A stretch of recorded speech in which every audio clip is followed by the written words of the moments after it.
Hi hello നമസ്കാരം. ഇന്നത്തെ നമ്മുടെ ഇൻട്രോ കണ്ടപ്പോൾ തന്നെ എൻ്റെ കൂട്ടുകാർക്ക് മനസ്സിലായിട്ടുണ്ടാകും ഇന്നും അനിത ചേച്ചി ഒരു മീൻ കറിയും കൊണ്ട് തന്നെയാണ് വന്നിരിക്കുന്നത്. എൻ്റെ കൂട്ടുകാരി കുറച്ച് പേരെന്നോട് ആവശ്യപ്പെട്ടിരുന്നു വളരെ സിമ്പിളായിട്ടൊരു മീൻകറി ഉണ്ടാക്കി കാണിച്ചു തരൂ അനിത ചേച്ചി എന്ന്. അങ്ങനെ ആവശ്യപ്പെട്ട് നോക്കിയിരുന്ന എൻ്റെ കൂട്ടുകാർക്ക് ഇതിലും സിമ്പിളായിട്ടൊരു മീൻകറി തയ്യാറാക്കി കാണിക്കാനായിട്ട് എനിക്ക് ഇനി അറിയില്ല കേട്ടോ. അതുപോലെ സിമ്പിൾ ആണെന്ന് ഓർത്തിട്ട് ഇതിന് ടേസ്റ്റ് കുറവൊന്നുമില്ല, അടിപൊളിയാണ്. അതും നല്ല കൊഴുത്ത ഗ്രേവിയിൽ തന്നെയാണ് ഈ ഒരു കറിയുടെ ചാറൊക്കെ ഇരിക്കുന്നത്. പിന്നെ നമ്മൾ ഇതിലേക്ക് തേങ്ങയൊന്നും അരക്കണമെന്നില്ല കേട്ടോ. നാളികേരത്തിനൊക്കെ വളരെ വില കൂടിയ ഈ ഒരു സമയത്ത് ഇതുപോലൊരു നാടൻ കറി നിങ്ങൾക്ക് എല്ലാവർക്കും ഇനി വീട്ടിൽ തയ്യാറാക്കാം. അതിനായിട്ട് നമ്മുടെ വീഡിയോ ഒന്ന് സ്കിപ്പ് ചെയ്യാതെ വേണേ കൂട്ടുകാരെ കാണാനായിട്ട്. പിന്നെ ഇതിലേക്ക് ചേരുവകളൊക്കെ വളരെ കുറവാണ്, എങ്കിലും കൊച്ചുള്ളി ഇത്തിരി കൂടുതൽ എടുത്തേക്കണേ, എങ്കിലാണ് നമ്മുടെ കറിക്ക് നല്ല ടേസ്റ്റ് ഒക്കെ ഉണ്ടാകുന്നത്. അപ്പോൾ നോക്കാം എങ്ങനെയാണ് നല്ലൊരു കിടുക്കാച്ചി മീൻകറി തയ്യാറാക്കി എടുക്കുന്നതെന്ന്. വീഡിയോ കാണുമ്പോൾ ഒരു കാര്യം പറഞ്ഞേക്കാം, നിങ്ങളുടെ വിലയേറിയ ലൈക്കാൽ തരം മറക്കല്ല കേട്ടോ കൂട്ടുകാർ. ഇതിലും താഴ്മയായിട്ട് എനിക്കിനി പറയാൻ അറിയില്ലേ. അപ്പോൾ നമുക്ക് വീഡിയോ കാണാൻ പോകാം.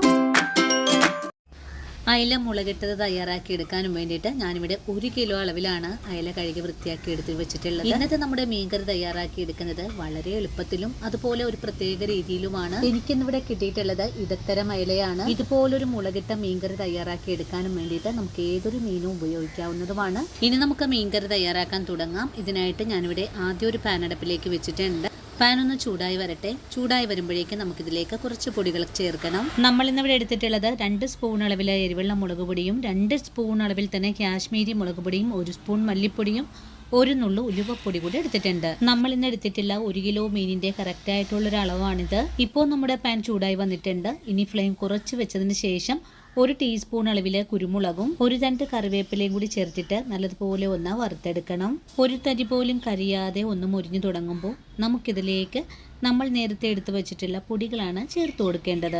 ഈ സമയത്തെ കറിക്ക് ആവശ്യമായ കൊച്ചുള്ളിയും ഇഞ്ചിയും ഞാനിവിടെ എടുത്തു വെച്ചിട്ടുണ്ട്. 50 ഗ്രാം അളവിലെ കൊച്ചുള്ളിയും ഒരു ചെറിയ കഷ്ണം ഇഞ്ചിയുമാണ് എടുത്തിട്ടുള്ളത്. നമ്മുടെ കുരുമുളകൊക്കെ ഒന്ന് മൂത്ത് വന്നപ്പോൾ ഞാൻ ഈ പാനിലേക്ക് നമ്മൾ എടുത്തു വെച്ചിട്ടുള്ള പൊടികൾ ചേർക്കുവാണ്. പൊടികൾ ചേർത്ത് കഴിഞ്ഞാൽ പിന്നെ നല്ലതുപോലെ ഇളക്കി ഒന്ന് മുരിയിച്ചെടുക്കാം. ഫ്ലെയിം കൂട്ടി വെച്ച് കൊടുക്കാതെ വേണം നമുക്കിതുപോലെ ഒന്ന് വറുത്തെടുക്കാനായിട്ടും. പൊടികൾ നല്ലതുപോലെ മൂത്ത് തുടങ്ങുമ്പോഴേക്കും പൊടികളൊന്ന് പറക്കാൻ തുടങ്ങും.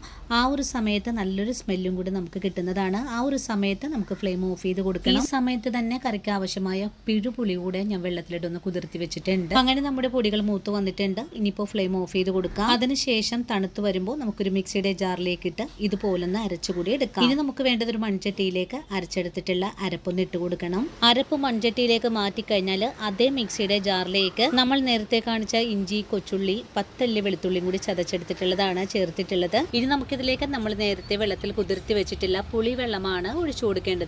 പുളി കൈകൊണ്ട് നന്നായിട്ടൊന്ന് തിരുമിയതിന് ശേഷമാണ് ഇതിലേക്ക് ഒഴിക്കേണ്ടതും. ഈ ഒരു കറിയുടെ പ്രത്യേകത എന്താണെന്ന് വെച്ചാൽ അരപ്പൊക്കെ മീനിൽ നന്നായിട്ടൊന്ന് പിടിച്ചിരിക്കുന്ന ഒരു രീതിയിലായിരിക്കും. അങ്ങനെ കറിക്ക് ആവശ്യമായ പുളിവെള്ളം ഒഴിച്ചു കഴിഞ്ഞാൽ പിന്നെ കയ്യിൽ വെച്ചിട്ട് നല്ല പോലെ ഇളക്കി ഒന്ന് യോജിപ്പിച്ച് കൊടുക്കാം. കട്ടകളില്ലാതെ യോജിപ്പിച്ച് കഴിഞ്ഞാൽ പിന്നെ നമുക്ക് ഫ്ലെയിം ഓൺ ചെയ്ത് കൊടുത്തിട്ട് അരപ്പൊന്ന് തിളപ്പിച്ചു കൂടി എടുക്കാം. ഇനി ഇതിലേക്ക് കറിക്ക് ആവശ്യമായ ഉപ്പ് കൂടെ ചേർത്ത് കൊടുക്കണം. ഉപ്പ് കൂടി ചേർത്തിട്ട് ഒന്നുകൂടി ഇളക്കി യോജിപ്പിച്ചെടുക്കാം. അതിനുശേഷം ഫ്ലെയിം ഓൺ ചെയ്ത് കൊടുത്തിട്ട് കറി ഒന്ന് തിളപ്പിച്ചെടുക്കാം. കറി ഇപ്പോൾ തിളച്ചു തുടങ്ങിയിട്ടുണ്ട്. ഇനി ഇതിലേക്ക് കുറച്ച് കറിവേപ്പിലയും കൂടി ചേർത്തിട്ട് ഒന്നുകൂടി ഇളക്കി യോജിപ്പിച്ചു കൊടുക്കണം. ഇന്ന് നമ്മൾ പിഴുപുളിയാണ് കറിയിലേക്ക് ചേർത്തിട്ടുള്ളത്. അതുകൊണ്ട് മീനിലേക്ക് ഉപ്പും പുളിയൊക്കെ പെട്ടെന്ന് തന്നെ പിടിച്ചു കിട്ടുന്നതുമാണ്.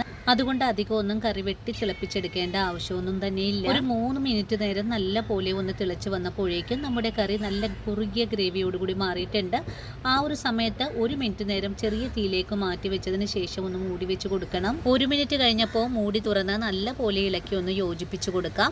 നമുക്കിപ്പോൾ നല്ല കൊഴുത്ത ഗ്രേവിയോടുകൂടി തന്നെയാണ് നമ്മുടെ ഈ ഒരു കറിയുടെ അരപ്പായിട്ടുള്ളത്. ഈ ഒരു സമയത്ത് കറിയിലേക്ക് കഴുകി വൃത്തിയാക്കി വെച്ചിരിക്കുന്ന മീൻ കൂടെ ചേർക്കാം. മീൻ ചേർത്ത് കൊടുക്കുമ്പോൾ ഫ്ലെയിം സിമ്മിൽ വെച്ചിട്ട് വേണം ചേർത്ത് കൊടുക്കാനായിട്ട്, അല്ലെങ്കിൽ ഗ്രേവി നല്ല കട്ടിയായിട്ടുള്ളത് കൊണ്ട് അടിയിൽ പെട്ടെന്ന് പിടിക്കാനൊക്കെ സാധ്യതയുണ്ട്. മീൻ കറിയിലേക്ക് ചേർത്ത് കഴിഞ്ഞാൽ തവി വെച്ചിട്ട് ഇതുപോലെ ഒന്ന് ഇളക്കി കൊടുക്കണം. അതിനുശേഷം നമുക്കൊന്ന് മൂടി വെച്ച് വേണം തിളപ്പിച്ചെടുക്കാനായിട്ട്. നമുക്ക് ഈ കറി 1 മിനിറ്റ് നേരമാണ് മൂടി വെച്ച് കൊടുക്കേണ്ടത്. 1 മിനിറ്റ് കൂടെ കഴിഞ്ഞപ്പോൾ നമുക്ക് ഈ കറിയുടെ മൂടി ഒന്ന് തുറന്ന് നോക്കാം. ഇനി തവി വെച്ചിട്ട് ഇതുപോലെ അടിച്ചേർത്തൊന്ന് ഇളക്കിയും കൂടെ കൊടുക്കണം. ഇളക്കി കൊടുത്തു കഴിഞ്ഞാൽ പിന്നെ കറി തിളച്ച് വരാനായിട്ട് ഒന്നുകൂടെ മൂടി വെച്ച് തന്നെ വേവിച്ചെടുക്കാം. അങ്ങനെ ഒരു 5 മിനിറ്റ് കൊണ്ട് തന്നെ നമ്മുടെ കറി ഇവിടെ നല്ല നല്ലതുപോലെ തിളച്ച് വെന്തൊക്കെ വന്നിട്ടുണ്ട്. ഇനി നമുക്ക് ഈ ഫ്ലെയിം അങ്ങ് ഓഫ് ചെയ്ത് കൊടുക്കാം. അതിനുശേഷം നമുക്കിതിലേക്ക് കുറച്ച് പച്ച വെളിച്ചെണ്ണ കൂടെ ഒഴിച്ചു കൊടുക്കണം. പച്ച വെളിച്ചെണ്ണ ഒഴിച്ചു കഴിഞ്ഞാൽ പിന്നെ കറി തിളപ്പിച്ചെടുക്കേണ്ട ആവശ്യമൊന്നും തന്നെ ഇല്ല. കുറച്ച് കറിവേപ്പില കൈകൊണ്ട് ഇതുപോലെ ഒന്ന് കീറിയതിന് ശേഷം കറിയിലേക്ക് ചേർത്ത് കൊടുത്തിട്ട് പെട്ടെന്ന് തന്നെ നമുക്കൊന്ന് മൂടിയും കൂടി വെച്ച് കൊടുക്കാം. അപ്പോൾ കണ്ടല്ലോ കൂട്ടുകാരെ, എത്ര രുചികരമായിട്ടാണ് ഈ ഒരു മീൻകറി നമ്മൾ തയ്യാറാക്കി ഇവിടെ എടുത്തിട്ടുള്ളത്. പണ്ട് കാലത്ത് നമ്മുടെ അമ്മമാരൊക്കെ തയ്യാറാക്കിയിരിക്കുന്ന അതേ ഒരു രീതിയിലാണ് ഞാനിവിടെ പാചകം ചെയ്ത് കാണിച്ചു തന്നിട്ടുള്ളത്. ഞാനിന്ന് അരപ്പൊക്കെ മിക്സിയുടെ ജാറിലിട്ടാണ് അരച്ചെടുത്തിട്ടുള്ളതെങ്കിൽ അമ്മമാര് അരകല്ലിൽ വെച്ച് അരച്ചെടുത്തിട്ടുള്ള വ്യത്യാസം മാത്രമേ ഉള്ളൂ. അപ്പോൾ ഇന്നത്തെ നമ്മുടെ വളരെ രുചികരമായിട്ടുള്ള ഈ ഒരു മുളകിട്ട മീൻകറി നിങ്ങൾക്കെല്ലാവർക്കും ഒരുപോലെ തന്നെ ഇഷ്ടമായി എന്ന് തന്നെ വിശ്വസിക്കുവാണ്. വീഡിയോ കണ്ട് ഇഷ്ടമായിട്ടുണ്ടെങ്കിൽ തീർച്ചയായിട്ടും നമ്മുടെ വീടുകളിൽ തയ്യാറാക്കി നോക്കാൻ മറക്കരുത്. അതുപോലെ തയ്യാറാക്കി നോക്കുമ്പോൾ നിങ്ങൾക്ക് ഈ സ്വാദ് ഇഷ്ടപ്പെടുവാണെങ്കിൽ തീർച്ചയായിട്ടും നമ്മുടെ ചാനൽ ഫോളോ ചെയ്യുന്ന കാര്യം മറന്നു പോകരുത്. അതുപോലെ തന്നെ വീഡിയോയെക്കുറിച്ചുള്ള അഭിപ്രായങ്ങളും കമൻസ് ആയിട്ട് അറിയിക്കാനും മറക്കരുത്. ഇനിയിപ്പോൾ ആദ്യമായിട്ട് നമ്മുടെ വീഡിയോസ് കാണുന്ന കൂട്ടുകാർ ആരെങ്കിലും ഉണ്ടെങ്കിൽ ചാനൽ ഫോളോ ചെയ്ത് നമ്മുടെ ഫാമിലിയിലെ മെമ്പർ ആകാനും മറക്കല്ലേ. അപ്പോൾ ഇനിയും നല്ലൊരു വീഡിയോ ആയിട്ട് നാളെ കാണാം. അതുവരെ സ്നേഹത്തിൻ്റെ ഭാഷയിൽ വീണ്ടും കാണാം.